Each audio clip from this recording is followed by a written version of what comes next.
भिवापूर तालुक्यातील धामणगाव येथे काल सायंकाळी उशिरा लागलेल्या भीषण आगीत अनेक कुटुंबांच्या घरांचे मोठे नुकसान झाले। आज येथे प्रत्यक्ष भेट देऊन प्रत्येक कुटुंबियांकडून व्यथा ऐकून घेतल्या।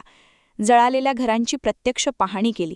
प्रत्येक बाधित कुटुंबाला खनिकर्म महामंडळामार्फत 2.5 लाख रुपये, राज्य शासनाकडून 23,000 रुपयांची मदत, तसेच कोराडी श्री महालक्ष्मी जगदंबा मंदिर संस्थानाकडून 20 लाख रुपये अत्यावश्यक भांडी देत असल्याचे राज्याचे महसूल मंत्री तथा पालकमंत्री चंद्रशेखर बावनकुळे यांनी जाहीर केले।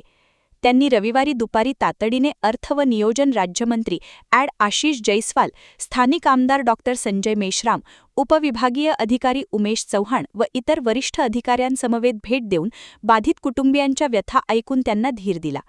शनिवारी रात्री अचानक आलेल्या वादळ वाऱ्यात आगीने अनेक घरांना वेढून टाकले। घटना कशी घडली ते पोलीस यंत्रणा पूर्ण तपास करेल, मात्र गावकऱ्यांनी जी एकजूट व धैर्य दाखवत कोणतीही जीवितहानी होऊ दिली नाही हे महत्त्वाचे आहे। संपूर्ण गावकऱ्यांच्या या धैर्याबद्दल आम्ही आभार व्यक्त करतो, त्यांना सलाम करतो, या शब्दात त्यांनी शासनाच्या वतीने ऋण व्यक्त केले। अधिकाऱ्यांशी चर्चा करून मदत व पुनर्वसनाच्या कामांचा आढावाही आम्ही घेतला आहे। नुकसानग्रस्तांना तातडीने दिलासा देण्यासाठी विविध उपाययोजना सुरू आहेत। यासोबतच अन्नधान्य, जीवनावश्यक साहित्य याचे वाटप, आरोग्य शिबिर, पाणी टँकर, विद्यार्थ्यांसाठी पुस्तके व गणवेश तसेच जळालेल्या कागदपत्रांसाठी विशेष शिबिर आयोजित करण्यात आल्याची माहिती त्यांनी दिली। ज्यांची घरे आगीच्या भक्षस्थानी पडली त्यांच्या नुकसानीप्रमाणे ही मदत राहील। सर्व घरांचे पंचनामे पूर्ण झाल्यानंतर नुकसानीच्या प्रमाणात शासन निश्चित मदत करेल, असे स्पष्ट करून पालकमंत्री चंद्रशेखर बावनकुळे यांनी त्यांच्या घर बांधणीसाठी मोफत रेती व्यवस्था करू असे सांगितले। ज्यांच्याकडे अतिरिक्त खोल्या उपलब्ध आहेत त्यांनी आपली घरे बाधित कुटुंबांना तात्पुरती भाड्याने द्यावीत, अशी गावकऱ्यांना त्यांनी विनंती केली। प्रशासनाच्या माध्यमातून सर्व बाधित कुटुंबांचे पुनर्वसन तातडीने व प्रभावीपणे पूर्ण करण्यासाठी आवश्यक ती सर्व मदत दिली जाईल, याची खात्री गावकऱ्यांना त्यांनी दिली। कॅमेरामन सचिनसह सनी भोंगाडे, शंखनाद न्यूज, नागपूर। त्यांचे बांधकाम करण्याकरता खनिकर्म महामंडळ निधीतनं 2.5 लाख रुपयाचा निधी आज मंजूर करण्यात आला। सोबतच माननीय मुख्यमंत्री देवेंद्र फडणवीस यांनी सूचना दिल्या की सीएम रिलीफ फंडमध्ये उद्या प्रस्ताव आम्ही सादर करणार आहोत, त्यातनं काही मदत आपल्या परिवारांना होणार आहे।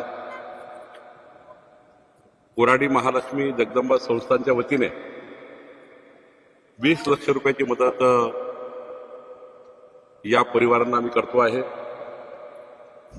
सोबतच जे या ठिकाणी मंत्री आशिष जयस्वालजी, ज्याकडे मदत पुनर्वसन डिपार्टमेंट आहे, त्यांनी शासनाची जी तातडीनं 23,000 रुपये प्रत्येक परिवाराला मदत पाहिजे ती देणे, 1 महिन्याचं अन्नधान्य त्या परिवाराला मिळणे, घर बांधकामाकरता रेती मोफत देणे, या ठिकाणी कागदपत्र जळाली आहेत त्यांचा शिबिर लावून त्या ठिकाणी सर्व कागदपत्र पुनर्जीवित करणे, मुलांना शिक्षणाचे जे काही साहित्य पाहिजे, पुस्तकं, वह्या, पेन वगैरे, सायकल वगैरे, मुलांना सायकली देण्याचा एक विचार आम्ही करतोय। या ठिकाणी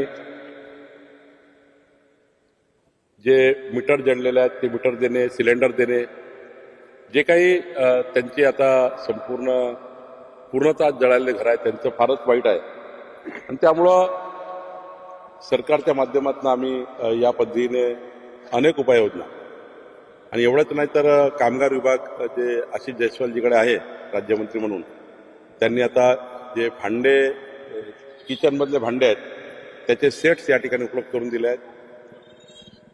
महिन्याभराचा अन्नधान्याचा पुरवठा आम्ही या ठिकाणी केलेला आहे। राहण्याची व्यवस्था आम्ही सर्वांची करतो आहे। गावकरी सुद्धा आपल्या त्यांच्या घरातले काही रूम्स आहेत, यांची घरं बांधकाम होतपर्यंत त्यांना रूम्स देणार आहे, त्यांची निवासाची व्यवस्था करणार आहे। जे जनावरांचे गोठे जळालेले आहेत त्या गोठ्यांना सुद्धा काही अनुदान द्यायचा निर्णय करतो आहोत। एवढंच नाही तर आम्ही हा विचार करतो की जे जनावरं दगावले आहेत त्या जनावरांऐवजी दुसरे जनावरं देणे, याची योजना डीपीसीच्या माध्यमातून करण्याची योजना आम्ही केली आहे। एकंदरीत सरकारचे सर्व सोर्सेस आणि आता या उमरेडच्या MIDC कंपनीच्या आत्ताच मी CEO MIDCशी बोललो, त्यांनी 40-50 कंपन्यांनी एकत्र येऊन त्यांनी एक CSR जमा करावा आणि त्यांनी सुद्धा एक मोठी मदत या गावाला करावी अशी विनंती आम्ही त्यांना केली आहे, जेणेकरून सरकारची मदत, घर बांधण्याची मदत, सीएम फंडाची मदत, 8 दिवस इथे आरोग्य कॅम्प, 2 महिने टँकर पाणी त्या उपलब्ध राहावं. त्यामुळे सर्व बाजूनी या गावामध्ये कुठल्याही प्रकारची रोगराई वाढू नये, कुठल्याही प्रकारचा जे काही या ठिकाणी अडचणी तयार होण्याची काळजी मी घेतलेली आहे. 15 दिवसांनी मी पुन्हा या ठिकाणी व्हिजिट करणार आहे. आणि एवढंच नाही, ज्याच्या चुकीमुळे आग लागली आहे, कारण एक शेतकऱ्यांनी शेतामध्ये वनवा पेटवला, तो गावात पसरला, त्यावर कारवाई करण्याची सूचना आम्ही दिलेल्या आहे. आणि जनावरांना चारा सुद्धा उपलब्ध करून देण्याची या ठिकाणी आम्ही पूर्तता केलेली आहे, करतोय. जी आर्थिक मदत 23,000ची प्रत्येक कुटुंब दिली ती कधी मिळणार आहे? ते उद्या सकाळी मिळेल. आणि कोराडी महालक्ष्मीचे जे 20 लक्ष रुपये आहे ते उद्या मिळेल, कारण त्यामध्ये आम्ही असं म्हटलं आहे की 100% जे जळालेले आहेत त्यांना 1 लक्ष रुपये, 75% जे नुकसान झालं त्यांना 75,000, 50,000 रुपये 50% आणि 25,000 रुपये अंशतः. ही मदत त्यांचा घरगुती आता तातडीनं त्यांना अन्नधान्य आणणे वगैरे त्यांचा काही जे काही रोजचा व्यवहार आहे ते सुरू करण्याकरता आम्ही देतो आहे. MIDCच्या कंपन्या वेगळ्या CSRची मदत करणार आहे. महानगरपालिका असेल, नगर परिषद असेल, इथं अग्निशमनची व्यवस्था असते. अशा गावाला कुठे आपत्कालीन आग लागली तर त्यासाठी ग्रामीण भागासाठी या घटनेनंतर काही विचार केला जाईल? नगरपालिकेमध्ये प्रत्येक नगरपालिकेला गाड्या आहे, उमरेडला आहे. काल 6 नगरपालिकेच्या, चंद्रपूरच्या चिमूर DC वरनं गाड्या आल्या, इकडे नागपूरवरनं आगीचे त्या ठिकाणी, पण तातडीनं 1 तासाच्या आतमध्ये सर्व अग्निशामक दल या ठिकाणी पोहोचलं. 6 बंब पोहोचले. त्यामुळं गावाचं जे पूर्ण गाव जळणार होतं ते गाव जळणार झालं. गावाचे मोठं नुकसान झालं नाही, म्हणजे गावच गेलं असतं. पण या गावाच्या लोकांचे आभार मानायचे, त्यांनी जीवहानी होऊ दिली नाही. गावाच्या लोकांनी एकत्रितपणे येऊन त्या लोकांना बाहेर काढलं आणि एकही जीवहानी झालं नाही, हे सर्वात महत्वाचं. त्याकरता गावकऱ्यांचे मी आभार मानलेले आहे. नगर विकासमध्ये तो अग्निशमन असतो, ग्रामीण भागामध्ये एक स्वतंत्र यंत्रणा असायला पाहिजे. पंचायत समितीला तशी व्यवस्था करता येऊ शकते, पण पंचायत समितीला तेवढा अग्निशामक दलाचा पॅटर्न नाही आहे. शेवटी एखादा बंब आणून ठेवण्याला अर्थ नाही.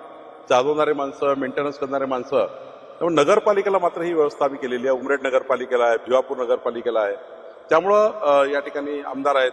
आम्ही या ठिकाणी नगरपालिकेच्या स्थान म्हणजे तालुक्याच्या ठिकाणी 2-2 बंब देण्याची व्यवस्था आम्ही केलेली आहे. त्यातनं या ठिकाणी आपल्याला मदत होत असतं. तुम्ही जी मदतीची घोषणा केली ती त्यांना त्या निर्धारित वेळेत पोहोचेल की नाही यासाठी झालं. आता उद्या तर मी महालक्ष्मी कोराडीच्या जे 20 लक्ष रुपये अनुदान पाठवतो आहे. उद्या सकाळचे 20,000 पुन्हा मिळणार आहे. 2.5 लाखाचे घर उद्याच मंजूर करतोय. त्यामुळं आम्ही सर्व मुख्यमंत्र्यांच्या सूचनेप्रमाणे साऱ्याच गोष्टी उद्याच्या उद्या, आणि परवा कॅबिनेटमध्ये मान्य आशिष जयमी आहे तेव्हा CM रिलीफ फंडाचा निर्णय करतोय. एक मात्र कायदा आणण्याची गरज आहे की शेतकरी शेतात जे वनवा पेटवतात यांना कायद्याने बंदी आहे. कायद्याने बंदी आणली पाहिजे, कारण हे जर पेटवल्यामुळं गावाचं अनेक नुकसान आहे. या महाराष्ट्रात हजारो उदाहरणं आहे की शेतकरी शेतात पेटवून देतात आणि मग ते गावात पसरतं. यामुळे अनेक घटना घडतात. त्यामुळे याचा एक विचार केला पाहिजे. आशिष जयस्वालजींनी हा विचार केला आहे आणि आशिष जयस्वालजींनी केंद्र सरकारच्या डिझास्टर मॅनेजमेंटमध्ये आगीमुळे नुकसान भरपाई हा शब्द आहे, पण राज्य सरकारच्या मात्र डिझास्टर मॅनेजमेंटमध्ये ते नाही आहे. पण आशिष जयस्वालजींनी ते प्रयत्न करून आता आगीमुळे झालेलं नुकसान सुद्धा सरकारला त्याची मदत करता येईल अशी भूमिका आशिष जयस्वालजींनी घेतली. एक वेगळा विषय की अनिल देशमुख म्हणाले की शक्ती कायदा जर राज्य सरकारने लागू केला असता तर पुण्यासारखी घटना किंवा याआधी घडलेल्या घटना घडल्या नसत्या. शक्ती कायद्याच्या सर्व तरतुदी त्या ठिकाणी BNS कायद्यामध्ये आलेल्या आहेत. ज्या नव्हत्या त्याही करतात आहे. त्यामुळं वेगळा कायदा करायचा मतलब काय की तुम्हाला त्या कायद्याच्या तरतुदी कुठल्या ना कुठल्या कायद्यात असल्या पाहिजे. ऑलरेडी राज्य सरकार हे करत आहे. त्यामुळं वेगळे कायदे करण्यापेक्षा एकत्रित कायद्यामध्ये सर्व अंतर्भूत झालेलं बरं. यवतमाळ जिल्ह्यामध्ये अजंतीपाडा एक आहे, तिथे 15 दिवसानंतर पाणी मिळते. तिथल्या एका मी आज काल बातमी बघितली आहे. तिथे मी कलेक्टरला सांगितलं आहे. तिथे एक पायपीट होऊन एक महिला दगावली असाही घटना घडलेली आहे. तिथे TPWS तात्पुरती पिण्याची पाण्याची योजना मंजूर करून तातडीने विभागीय आयुक्तांनी त्या ठिकाणी केलं पाहिजे याची सूचना मी दिली आहे आणि आज त्याचा मी फॉलोअप घेणार आहे. धन्यवाद. पुण्यामध्ये ज्याप्रमाणे लैंगिक अत्याचाराचा प्रकार घडला तसंच राज्यामध्ये सुद्धा अनेक ठिकाणी असे प्रकार घडत आहेत. आणि आता ज्या पद्धतीची कारवाई फास्ट ट्रॅक कोर्टात होईल त्यामुळं अनेक जे असे कुकृत्य करणारे आहेत जे नराधम आहेत, नराधमावर आता लोकशाहीमध्ये, कायद्यामध्ये, संविधानामध्ये आपल्याला कोर्टासमोर जावंच लागतं. अशी व्यवस्था नाही आहे की एखाद्याने खून केला की एखाद्याने बलात्कार केला त्याला रस्त्यावर फाशी द्यायचा कायदा नाही आणि कायदा करता येत नाही. कोर्टासमोरच जावं लागतं. कोर्टासमोर फक्त एवढंच पाहावं लागतं की कोर्टासमोर तो आरोपी सुटू नये. याकरता पक्के पुरावे, पक्क्या गोष्टी कराव्या लागतात. देवेंद्र फडणवीस सरकारने यामध्ये पुढाकार घेतला आहे. कुठलाही आरोपी सुटून जाऊ नये याकरता करावयाची कृती म्हणजे पोलिसांनी चार्जशीट दाखल करताना कुठलीही त्रुटी राहणार नाही याची काळजी घेणे महत्त्वाचे आहे. ती देवेंद्र फडणवीसजींनी घेतलेली आहे. पुण्याचं प्रकरण असो की राज्यातले प्रकरण असो, शेवटी अशा प्रकरण होणे काही राज्यासाठी चांगलं नाही. पण अशा घटना घडल्यावर मात्र त्यावर तातडीने उपाय. क्या हुआ बहू? माँ, पाइल्स की बहुत तकलीफ हो रही है। तो तुम गुदरोग सर्जन के पास क्यों नहीं गई? देखो, जैसे हार्ट के लिए हार्ट स्पेशलिस्ट, ब्रेन के लिए ब्रेन स्पेशलिस्ट, तो पाइल्स के लिए पाइल स्पेशलिस्ट क्यों नहीं? स्त्री हो या पुरुष, टॉयलेट में तकलीफ केवल पाइल्स ही नहीं, और भी कई प्रकार के गुदरोग तथा कैंसर भी हो सकता है। इसीलिए इसकी प्रत्यक्ष जांच जरूरी है। ठीक है माँ, पर जांच के लिए हम जाएंगे कहाँ? वही काले आयुर्वेदिक पाइल्स हॉस्पिटल में। लेकिन माँ, प्रेगनेंसी में पाइल्स की दवाइयाँ? प्रेगनेंसी में आयुर्वेदिक दवाइयाँ सुरक्षित होती है। जनहित में जारी काड़े आयुर्वेदिक पाइल्स हॉस्पिटल, औषधि चिकित्सा तथा सर्जरी ट्रीटमेंट उपलब्ध। हमारा पता उमरेड रोड, दिघौरी बस स्टॉप के पास, नागपुर। अधिक जानकारी के लिए वेबसाइट पर जाएं kadepailshhospital.com।